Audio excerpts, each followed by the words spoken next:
सो हे hi hello guys. Hopefully आप लोग ठीक ही होंगे।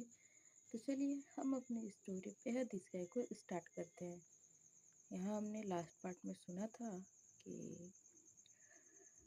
आरू तुलसी के रूम में गई होती है और उसके बाद से वो तुलसी को कुछ ऐसा बोल देती है जिससे सुन के तुलसी को बहुत ज़्यादा ठेस पहुँचती है। अब इसके आगे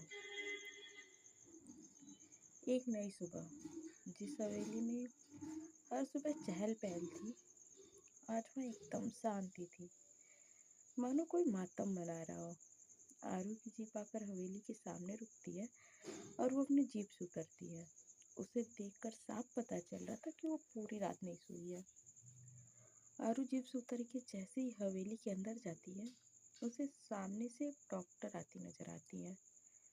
इतनी सुबह हवेली में डॉक्टर को देखकर वो परेशान हो जाती है।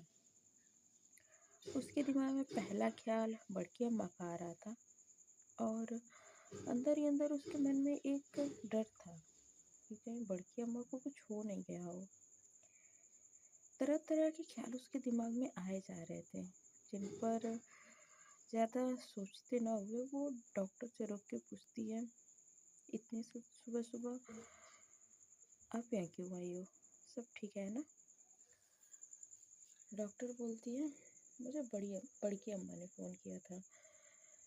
अ, छोटी मालकिन की तबीयत बहुत ख़राब हो गई थी बारिश में भीगने के चलते, इसलिए। इतना कहकर वो वहाँ से जाने लगती है। वहीं आरू को उसकी बातें कुछ साफ समझ नहीं आ रही थी।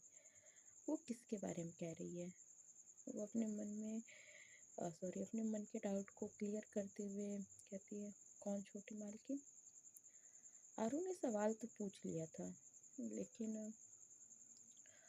वो दिल से यही प्रार्थना कर रही थी कि डॉक्टर बस तुलसी का नाम न ले, क्योंकि शायद जो वो नहीं सुनना चाहती थी उसे वही सुनने को मिलने वाला था।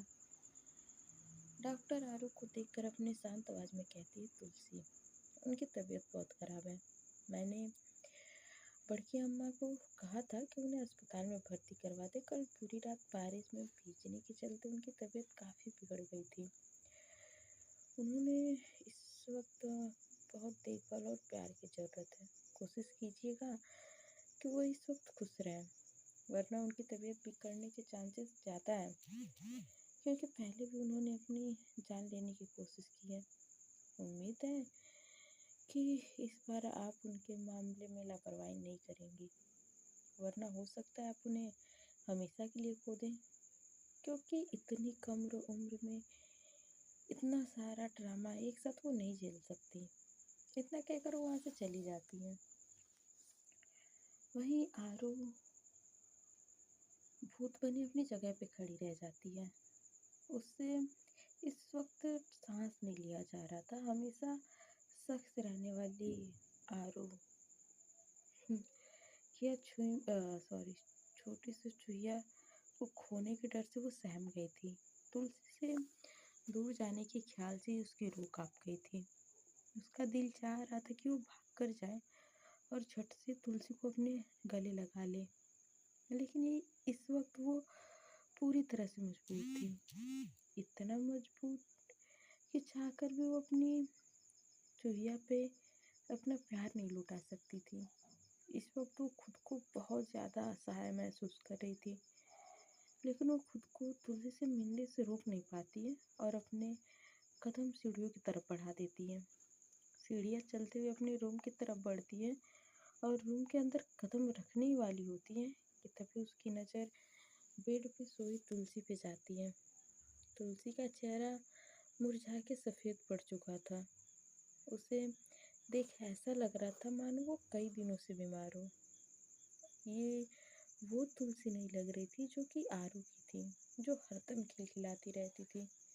ये तो कोई और ही लग रही थी। तुलसी को ऐसे देखकर आरू की आंखें नम हो जाती हैं। वो जैसे ही रूम के अंदर अपने कदम रखने वाली होती है कि तभी बड़की अम्मा की आवाज़ उसके कान में पड़ती है। वो कहती है, तुम यहाँ क्या कर रही हो आरू सिंह राजपूत? इधर बड़की अम्मा के मुंह से ऐसा सुन के आरू मुठ्ठियाँ भींच लेती है। और अपनी आंखें मीच के गहरी सांस छोड़ के पलटती है तो देखती है बड़की अम्मा वही खड़ी है। लेकिन आज उसे बड़की अम्मा की आंखों में खुद के लिए प्यार कहीं से भी नजर नहीं आ रहा था, बल्कि एक गुस्सा, एक दर्द नजर आ रहा था। बड़की अम्मा के सामने आरू कुछ नहीं कहती है, मानो कि उसकी जबान सिल चुकी हो। वहीं आरू को कुछ कहता ना देखकर बड़की अम्मा एक नज़र रूम के अंदर बेड पे सोई हुई तुलसी को देखती हैं और फिर मुस्कुराते हुए कहती है, क्या करने आई हो यहाँ? कहीं ये देखने तो नहीं आई हो ना, सॉरी, कहीं ये देखने तो नहीं भेजा ना तुम्हारी उस मासूका ने कि हमारी बच्ची जिंदा है या मर गई? और फिर अपने सीने पे ठोक के कहती है, जब तक मैं जिंदा हूँ ना, तब तक मेरी बच्ची को किसी की ज़रूरत ही नहीं पड़ सकती, तुम्हारी भी नहीं। और ये तो सोचना ही मत कि वो कमज़ोर है। एक औरत कभी कमज़ोर नहीं हो सकती है। इस वक्त बड़की अम्मा की आंखें आग उगल रही थी। वहीं आरू हल्का सा मुस्कुराकर वहाँ से चली जाती है, मानो उसे खुशी हो रही हो कि उसके परिवार के लोग तुलसी का साथ दे रहे हैं। उसके बिना भी तुलसी का ख्याल रखने वाले बहुत लोग हैं। ये सब जान के उसे काफ़ी खुशी हो रही थी। आरू वहाँ से मुड़ के चली जाती है और बड़की अम्मा बस आरू को देखते रह जाती हैं। तभी वहाँ नताशा आती है और परेशान होते हुए बड़की अम्मा से कहती है, बड़की अम्मा, आप आरू से ऐसा कैसे कह सकती हो? आप तो जानती हो ना कि आरू की मजबूरी। नताशा इतना ही कहती है कि बड़की अम्मा कहती हैं, इस दुनिया में कोई भी मजबूरी इतनी बड़ी नहीं होती कि उसके लिए अपनी पत्नी का दिल दुखाया जाए। आरू सिंह राजपूत कोई कमज़ोर इंसान नहीं है जो मजबूरी के आगे घुटने टेक दे। अगर शेर इस वक्त शांत है तो 2 कदम पीछे हटा है, तो वो लंबी छलांग जरूर लगाएगा और अपने दुश्मनों का चीर फाड़ भी करेगा। बस मुझे उस दिन का इंतजार है जिस दिन ये दुश्मनों का सामना असली आरू सिंह राजपूत से होगा। उसके कहर के सामने वो लोग टिक नहीं पाएंगे और उस दिन कयामत होगी। इस वक्त बड़की अम्मा के चेहरे पर एक डेविल स्माइल थी। वहीं नताशा के चेहरे पर टेंशन साफ झलक रही थी। वो चिंता से बेड पे सोई हुई तुलसी को देखती हैं और चली जाती हैं। सभी इस वक्त डाइनिंग टेबल पे बैठे थे। वहाँ का माहौल काफ़ी गंभीर लग रहा था। किसी को भी देखकर ये नहीं लग रहा था कि कोई भी वहाँ बैठना चाहता है। सभी के चेहरे पर एक मजबूरी नज़र आ रही थी। तभी बड़की अम्मा नताशा से कहती है, नताशा, तुलसी का नाश्ता उसके कमरे में पहुँचा दो। नताशा अपना सर हाँ में हिला के एक प्लेट तुलसी के लिए नाश्ता लगाती है और उसके बाद वहाँ से जाने लगती है। तभी उसकी नज़र सामने से आ रही शीतल पे पड़ती है, जिसका ध्यान इस वक्त अपने फ़ोन में था। शीतल को देख के नताशा की आंखों में नफरत साफ साफ नजर आ रही थी। तभी अचानक नताशा के होठों पर डेविल स्माइल आ जाती है। वो शीतल की तरफ अपने कदम बढ़ा देती है। इधर शीतल का पूरा ध्यान अपने फ़ोन में था। तभी नताशा शीतल के पास से गुजरते हुए अपना पैर अड़ा देती है, जिससे कि शीतल संभल नहीं पाती है और सीधा मुंह के बल गिरती है। शीतल को इस तरह से गिरता देखकर नताशा के होठों पर डेविल स्माइल आ जाती है, लेकिन वो फिक्र जताने का नाटक करते हुए शीतल पर तंज कसते हुए कहती है, अरे अरे अरे शीतल, तुम गिर कैसे गई? वैसे तो तुम पहले से ही गिरी हुई हो, और कितना गिरने का इरादा है? नताशा की बात सुन के शीतल उससे अपनी जलती हुई निगाहों से देखने लगती है। वही नताशा स्माइल करके वहाँ से चली जाती है। शीतल बस दांत पीस के रह जाती है। वो फर्श से उठती है और डाइनिंग टेबल की तरफ बढ़ जाती है, जैसे तुलसी की कुर्सी पे बैठने वाली होती है कि तभी बड़की अम्मा उसे रोकते हुए कहती है, वहाँ कहाँ बैठ रही हो? शीतल अपने बगल में मौजूद खाली कुर्सी को देखती है जो आरू की थी। फिर बेफिक्री से कहती है, कहाँ बैठ रही हो? मतलब अ, मेरे हस्बैंड के बगल वाली सीट पे उसकी वाइफ का ही अधिकार होता है ना। तो बस वो इतना ही कह पाती है कि इतना भी नहीं पता आपको। शीतल की बातें सुन के बड़की अम्मा उस पर तंज कसते हुए कहती, सही कहा तुमने, पति के बगल में बैठना पत्नी का अधिकार होता है, केवल पत्नी का, ना कि रखैलों का। बड़की अम्मा ने रखैल शब्द पे जोर देके कहा था, जिससे कि सीता के तन बदन में आग लग जाती है। वो बड़की अम्मा को देखकर मुस्कुराते हुए कहती है, आपको नहीं लगता कि आपको इस उम्र में इतना नहीं बोलना चाहिए? क्या पता बाद में पछताने के अलावा कुछ न बचे। शीतल की बातें सुन के बड़की अम्मा के होठों की मुस्कान गहरी हो जाती है। वो शीतल को देखकर अपनी दमदार आवाज में कहती है, वो क्या है ना बच्चा, तुम जो कर रही हो वो मैं कब की कर चुकी हूँ। ऐसे ही थोड़ी ना इस हवेली में और यहाँ के लोगों पे हुकूमत करती हूँ। कुछ तो खास बात जरूरी होगी मेरे अंदर, इसलिए धमकी और अकड़ सोच समझ के दिखाना कि किसके सामने दिखा रही हूँ। बड़की अम्मा की बातों में छुपी हुई धमकी को शीतल बखूबी समझ रही थी। इस वक्त कुछ कहने के लिए उसके पास कोई वर्ड नहीं था, इसलिए वो पैर पटकते हुए वहाँ से चली जाती है और बड़की अम्मा अपनी गहरी निगाहों से उसको जाते हुए देख रही थी। इधर तुलसी इस वक्त अपने रूम में मौजूद थी। वो एकटक सामने दीवार को देख रही थी। उसके जहन में एक साथ कई सारी चीजें चल रही थी। कहाँ वो कुछ दिन पहले तक आरू के साथ मिलकर अपनी खुशियों का आशियाना सजा रही थी, और कहाँ अब एक ही रात में एक ही झटके में उसकी खुशियाँ तबाह हो गई। उसके बुने हुए सपने किसी रेशम के धागों में पिरोए मोती की तरह टूट के बिखर गए थे। तुलसी की खुशियों को नजर लग गई थी। उसे जिस बात का डर था आखिर वही हुआ। उसकी किस्मत इतनी बुरी थी कि वो खुल के रो भी नहीं सकती थी। अगर वो रोती तो तकलीफ उसके परिवार को होती, जो वो कभी नहीं चाहती थी। तुलसी इस वक्त गुमसुम सी बेड पे बैठी थी। तभी नताशा रूम में आती है। तुलसी को नताशा के आने का एहसास तक नहीं हुआ था। वहीं तुलसी की ऐसी हालत देखकर नताशा की आंखें नम हो जाती है। कहा उसने हमेशा तुलसी को हंसते मुस्कुराते देखा था, और कहा अब वो एक गुमसुम से चुपचाप बैठी थी। उसे देखकर ऐसा लग रहा था मानो वो बहुत वक्त से बीमार हो। तुलसी को ऐसे देखकर नताशा को अपने दिल में दर्द का एहसास हो रहा था, और उसकी आंखों से आंसू आने को तैयार थे। लेकिन नताशा ने अपने आंसुओं को अपने आंखों में रोक लिया, क्योंकि वो तुलसी को अपने आंसुओं से कमजोर नहीं करना चाहती थी।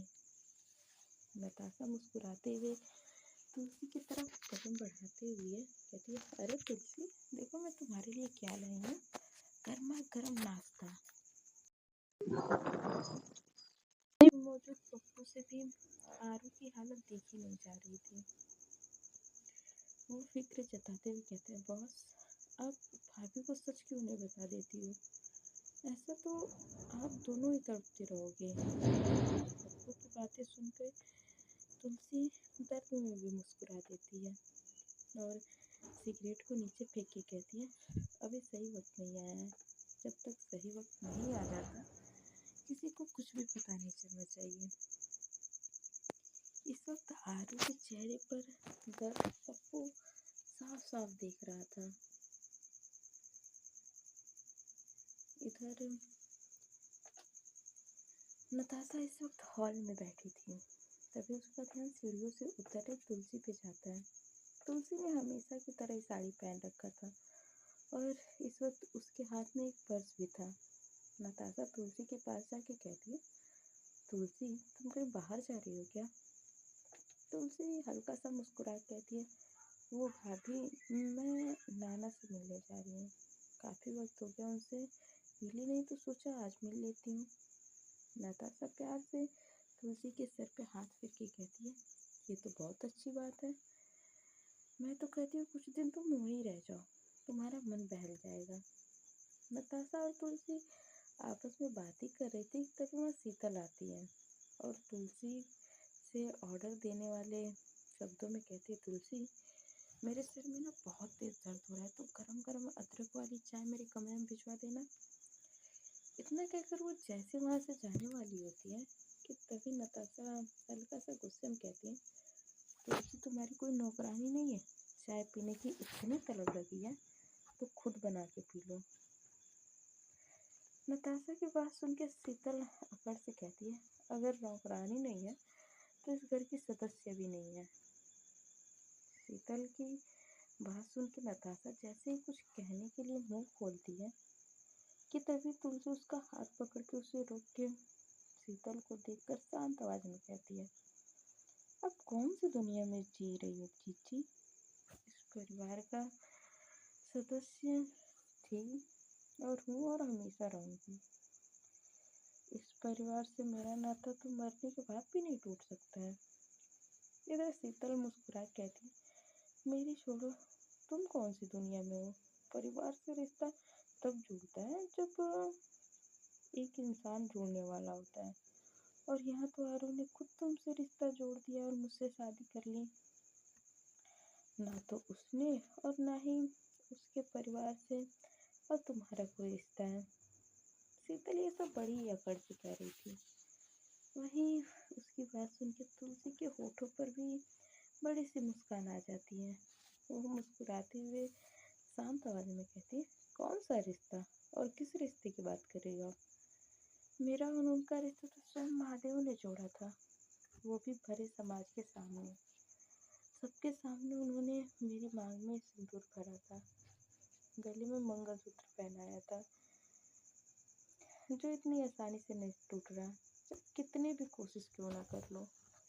इतना कहकर वो वहाँ से चली जाती है और शीतल बस दांत पीसते हुए रह जाती है। शीतल की हालत देखकर नताशा को मन ही मन हंसी आ रही थी। इधर तुलसी हवेली से निकल के बस स्टैंड की तरफ बढ़ जाती है और शाम का वक्त था। हल्की हल्की हवाएं भी चल रही थी जिससे कि तुलसी के बाल उड़ रहे थे।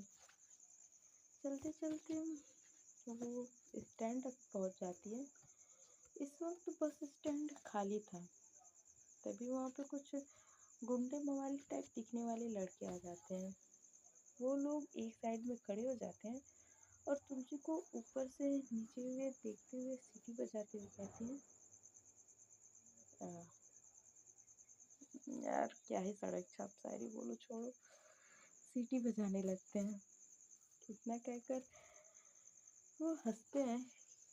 अब यहाँ तुलसी को डर लगने लगा था। वो अपने पर्स को कस के पकड़ लेती है और बस इंतजार करने लगती है, लेकिन अंधेरा होने को आया था और दूर दूर तक एक भी गाड़ी नहीं नजर आ रही थी।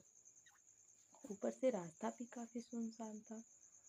वो गुंडे तुलसी को ऊपर से नीचे तक बड़े ही गंदी तरीके से कहते हैं, क्या बात है मैडम, अकेले अकेले किसका इंतजार हो रहा है? कहो तो हम छोड़ दें।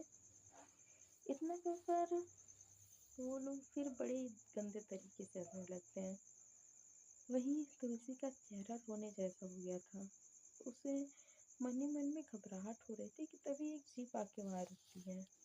उस जीप में बैठे हुए इंसान को देखकर वो गुंडे वहां से भाग जाते हैं। इधर तुलसी हैरानी से जीप में बैठी हुई आरू को देख रही थी, लेकिन अगले ही पल वो अपनी नजरें फेर लेती है। तभी आरू बोलती है, जीप में बैठो, जहाँ जाना है मैं छोड़ दूंगी। आरू की बात सुनकर तुलसी फीका सा मुस्कुरा के कहती है, छोड़ तो दिया आपने, और कितना छोड़ोगे? तुलसी की बातें सुन के कुछ पल के लिए आरू खामोश हो जाती है, लेकिन अगले पर फिर से कहती है, चुपचाप आके जीप में बैठो, वरना अगर मैं बैठाने पे आई ना तो पता है ना कहाँ बैठोगी। इतना कहकर वो अपनी एक आंख दबा देती है, जिससे कि तुलसी का मुंह खुला का खुला रह जाता है। लेकिन इस वक्त सुनसान रास्ते पर खड़े रहना भी अच्छा नहीं था, तो वो जीप में बैठ जाती है। इधर तुलसी चुपचाप जीप में बैठ जाती है, जिससे कि आरू के होठों पर हल्की सी मुस्कान आ जाती है और वो जीप आगे बढ़ा देती है। जीप एक सुनसान रास्ते से गुजर रही थी।